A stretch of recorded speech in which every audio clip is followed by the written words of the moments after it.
This is the first drive of the Ford Mustang Mach-E, and spoiler alert, I like it. Let's get to it.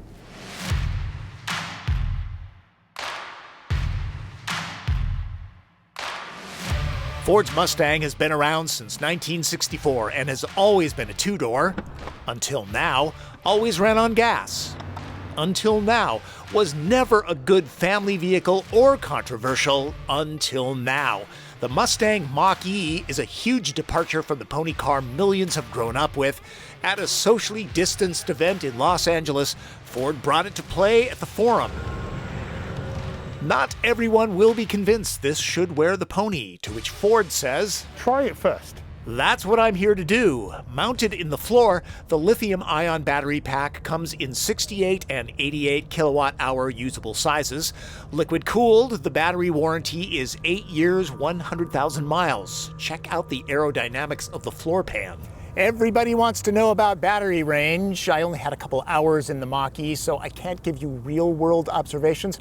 But the EPA rates the rear-drive standard battery pack model at 230 miles. With the extended range pack, you're looking at 300, which is pretty impressive. Now, if you go with all-wheel drive, that drops about 10% to 211 or 270. So it uses a DC fast charge available up to 150 kilowatts.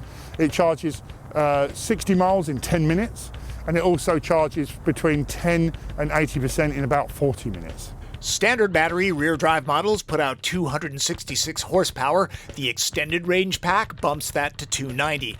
All-wheel drive models make up to 346 horses, depending on battery. The GT makes more. It's all in a graphic here, so I can move on to driving the car.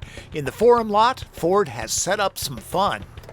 All right, we're going to do the slalom course here. What we're driving is a rear drive standard pack Mach-E, and yes, we do have to wear masks because there's a bunch of us rotating in and out of these cars.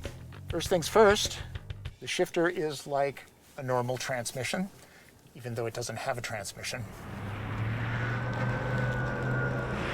All right, this is my first time driving a Mustang Mach-E, so you will experience it with me. Ooh, excellent, excellent, excellent. Ooh, nice and punchy. Brakes feel pretty natural. You really don't feel any kind of regen.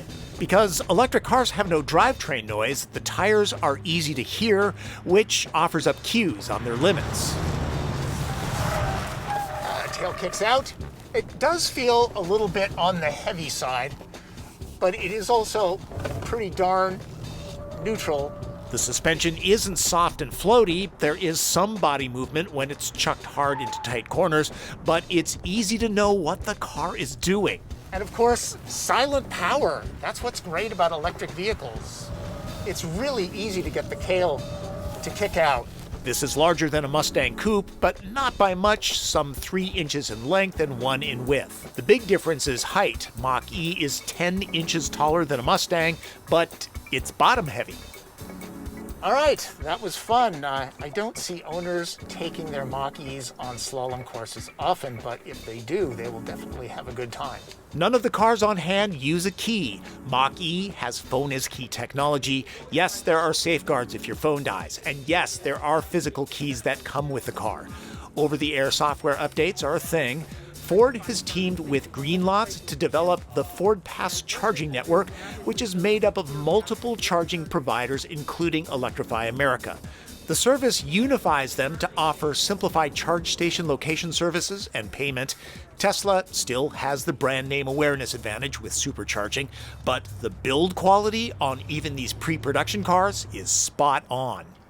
All right, Ford has let us loose in the hills above Malibu in a long-range all-wheel drive Mach-E, and let me tell you, this thing is fast. Ford claims 4.8-second 0 to 60 sprints. The seat of my Levi's thinks that's conservative.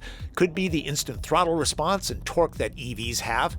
The GT Performance Edition is projected to drop those runs to 3.5. With dual motors and the big battery pack, this weighs some 4,800 pounds. That's over 1,000 more than a V8 motivated Mustang GT Coupe. This is not a light vehicle, and when you really throw it hard into a curve, You do feel the weight. It is comfortable though. In fact, if you really want a canyon carver, you might want to wait for the GT. It has a sharper suspension setup. The tires have a predictable quality when reaching their adhesion limits. No surprises where suddenly you're in the ditch. This road is nice and windy. It really shows off the steering. For one thing, there's actually road feel coming up through the wheel, and the weight is nice and hefty. I would say almost German. It could be because I was in the sport mode called unbridled. Some might even find the effort too high. I prefer it strong, like my coffee. If you're even halfway paying attention, you can drive the Mach-E with just one pedal. Take your foot off the throttle and it aggressively slows down. And it comes to a complete stop. I'm not going to do that because the guy behind me is not happy. Let's show him how fast the Mach-E can go. Woo! It pulls hard, at least at speeds below 40. Hard to safely test oomph at 60 and 70 miles an hour in twisties like this. Being an EV, the Mach-E is very quiet. Even at highway speeds, all you hear is the wind rushing over the body. It's very, very serene. And there is a little bit of electric sound. Let me punch it here. Listen closely. But it's not an awful lot. The refinement makes creeping 15 to 20 miles an hour over the speed limit much too easy. It's that kind of car. Higher than a sedan, the seating position is not jacked way up like an SUV. Visibility all around is good. So this all-wheel drive long-range Mach-E is EPA rated at 270 miles of range. And looking at the gauges here, it looks like I'm going to do that, no sweats. And if you've never driven an EV, you have to understand you really don't need much more range than that. Really, you don't. Just check your daily mileage. You'll find this to be true. Mach-E's HVAC system is not a heat pump, so in colder weather, the heater could drain the battery quicker. While Ford is positioning this as a crossover, and it does have all-wheel drive, there's only 5.8 inches of ground clearance. I don't think I'd take it off-road. Because it's easier to open up space in an electric vehicle, Mach-E has a good amount of room. It's the first Mustang model easy enough for families to use on a regular basis. Inspired by mid-century design, horizontal planes widen the look of the cabin. I like the fabric soundbar motif happening here. The punchy Bang & Olufsen sound system on this premium model is standard. So is a prep kit for active drive assist, which is similar to GM's Super Cruise. All it needs is a software update. This area will take on a fairly large backpack or purse. The clearly fake carbon fiber panels bring the vibe down a notch. A car this good deserves authenticity. Heated seats that held me pretty well during hard driving are covered in ActiveX, not real leather. The instrument cluster is a slim 10.2-incher. A floating 15.5-inch touchscreen is a showstopper. And while I didn't have tons of time to play with it, seems fall on your face easy to use. So this is an all-new system. It's called Sync 4A, and it's developed ground up for this electric vehicle. And it's all about the system adjusting to you. As you use facilities, it swaps it round. So here's the radio, it flips it round. After about an hour, the system adjusts to your usage. And for example, you can switch between CarPlay and the vehicle in just a second. And even when the main screen is up, you can use these little cards they still have buttons on them, so you can still do functions. What it means is it adjusts to you, and after about an hour, most of your functions that you want are just one button push away. Also, here's the car control system. So you've got the fast features that you need. It's got different modes, and the modes change a lot of things. If I change here, they change the graphics, the steering feel, the pedal map, the one pedal drive, the sound, the lights in the vehicle, and the graphics that run in the screen. So it really changes a lot about the character of the car. And then when controlling the settings on the vehicle, they're all in one place. The whole car is in one row. You search it like a tablet, not hunting around trying to find what you need. I will be playing the part of Evil Twin today because for some reason he would not fly to Los Angeles. If I were sitting behind myself, my 5'9" self would have plenty of room back here.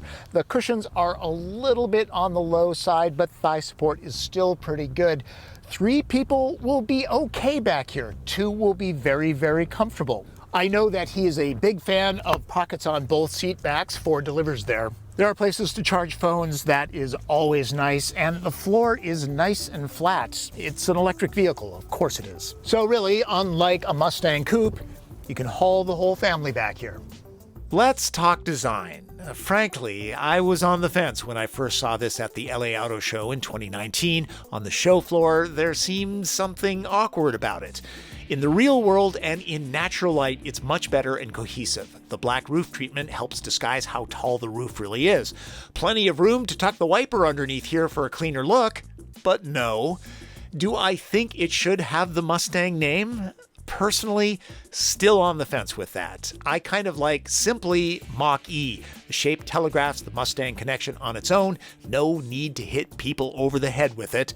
The only Ford logo I saw on the outside was near the windshield roofline. There are no traditional door handles. So we wanted this car to feel special from the start, and we developed an all-new door handle system to do that. So these handles are completely invisible to the airflow. And when you press them, they're like a little iPhone button, and they open, they push themselves open, and they won't close again until you open the door, and then it will close. So they work beautifully. They're so seamless. You can really open it with no force at all. So it's actually adding something to the experience. It's really powering the door open for you. On the rear, you don't need a handle. So the aerodynamics are great because there's no handle. Again, it feeds, and you just grab the door anywhere you want to. There's a rubber all the way down, and it stays completely clean because it's out of the airflow. No, I'm not going to Costco. I'm in Los Angeles. Besides, they're probably out of TP the way things are going these days. I can show you how my luggage fits in the back, though. Overall, I'd say it's a pretty good sized space. Mach-E would be good for two couples going on a weekend trip. There's enough space for them and their luggage at 29.7 cubic feet. A large panel keeps prying eyes away from valuables. There's some room under the floor, but no spare tire, just a repair kit. I like 40-20-40 split seats, or at least a ski pass-through. That's not happening here. Dropping the seat back doubles the cargo space to nearly 60 cubic feet. Oh, and there's a frunk. With these electric cars, of course, with no engine in the front, it gives us the opportunity to offer a front trunk. This is one of the biggest in the segment, and the engineers thought of some extra use cases. So you can see where you can store bottles or drinks here. It's got a drain that senses water and drains the water out. So you can fill it up with ice, and you can go front gating. And the seal that's built onto the hood here makes sure that nothing comes out of the hood while you're driving. A base select model with rear drive and the smaller battery retails for about $44,000. All-wheel drive adds $2,700. The premium model can be had with the extended range pack, a bump of $5,000. With it, the car that I drove is $55,800 before state and federal tax credits. A similarly equipped Tesla Model Y retails for $51,000 but has no federal tax credit. I didn't spend tons of time with the Mustang Mach-E, but let's do red light, green light anyways. Green light. The all-wheel drive Mach-E that I drove in the twisties was a driver's car, hefty steering weight, engaging road feel, and lots of power. Not only is it fun, it's practical, seating four very comfortably with room for luggage front and rear. The range is good. I was on track for around 270 miles. That's similar to the real-world capability of the Tesla Model Y. Yellow light? Yes, there's a charging infrastructure, but it's not as tested or always as fast as Tesla's supercharger network. The price might be less than a Model Y after the federal tax credit, but like all EVs, there's a price premium. I understand the marketing power of the Mustang branding, and helping EVs go mainstream is a noble undertaking. Just not sure I want it on a crossover. It almost made the red light section, but it didn't. If you think the crossover style and all-wheel drive make this a good off-roader, the ground clearance of less than 6 inches says otherwise. The fake carbon fiber trim should be replaced with something more authentic. It does not belong on a car this good. Let's not forget, there's no engine or transmission to maintain with an EV, so the Mach-E could be more affordable in the long run, and in most communities, electricity is less expensive than gas. Ford did a commendable job with the Mach-E, and with these bones, it can start generating other electric vehicles. Maybe a Lincoln or a Mustang EV coupe, Ford. Let's encourage that kind of behavior. If you think expanding the Mustang brand like this is wrong, give it a chance first. Try it.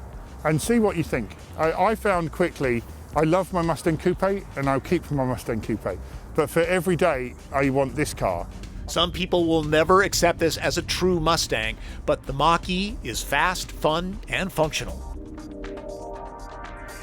Driving this car in Los Angeles was like showing up at a party with Skrillex. Some knew exactly what it was, others were dumbfounded by a chubby Mustang with 4 doors. People shouted questions from their cars. A couple in a current generation Mustang convertible followed me for a while. A Mercedes-AMG C43 wanted to race from a stoplight at the PCH. That's a story for another time. If you're new to my reviews, I am known for good photography and production values. That's not happening here because I have very limited time. So check out some of the other videos, okay? I think you'll be pleasantly surprised. Airport to airport from Seattle and back was less than 14 hours, and I shot everything except for this car-to-car running footage. I had to use Fords since we weren't teaming up with other drivers like we normally do on these events. No other person was allowed in my car. I usually put 14 hours into photography alone. Hope you got something out of my first drive of the Ford Mustang Mach-E. Sorry, I don't really have a fun fact for you. I think we all know that the Mustang was named after the fighter plane, not the horse. But a personal note, the first automotive event that I ever attended was here in Los Angeles, and it was the redesigned Ford Mustang some 18 years ago. It's been a while, and this is the first event that I've attended since COVID broke out, and we're being safe, all right? Everybody's wearing masks. I'm like 100 yards away from any other human. All right, stay safe out there, mask up. That's Driven. I'm Tom Voelk.